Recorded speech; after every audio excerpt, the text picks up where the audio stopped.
যুক্তরাষ্ট্রের সাবেক president Donald ট্রাম্পকে ফৌজদারি মামলায় দোষী সাব্যস্ত করেছে নিউ ইয়র্কের একটি আদালত। দর্শক, এই বিষয়ে যুক্তরাষ্ট্র থেকে জানাচ্ছেন সহকর্মী কামরুজ্জামান হেলাল। যুক্তরাষ্ট্রের ইতিহাসে এই প্রথম এই তালিকায় যুক্ত হলো সাবেক মার্কিন প্রেসিডেন্ট ডোনাল্ড ট্রাম্পের ফৌজদারি অপরাধের দোষী সাব্যস্ত হওয়ার ঘটনাটি। যৌন সম্পর্কের বিষয়ে মুখ বন্ধ রাখতে পর্ন তারকা স্টর্মি ড্যানিয়েলসকে ঘুষ দেওয়ার অভিযোগে করা এই মামলায় গতকাল বৃহস্পতিবার ট্রাম্পকে দোষী সাব্যস্ত করেন নিউ ইয়র্কের ম্যানহাটনের আদালত। মামলায় আনা 34টি অভিযোগের সবকটিতেই তিনি দোষী সাব্যস্ত হয়েছেন। ট্রাম্প প্রথম কোনো সাবেক মার্কিন প্রেসিডেন্ট যিনি ফৌজদারি অপরাধে দোষী সাব্যস্ত হলেন।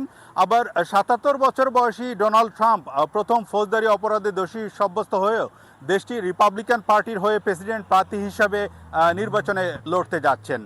ফৌজদারি অপরাধের রেকর্ডধারী কাউকে প্রেসিডেন্ট প্রার্থী হতে দেওয়া যাবে না এমন কোনো শর্ত যুক্তরাষ্ট্রের সংবিধানে উল্লেখ নেই। সেই কারণে ট্রাম্পের প্রার্থী হতে কোনো বাধা নেই এবং মামলাটির আপিল করার পরিকল্পনা করছেন ডোনাল্ড ট্রাম্প।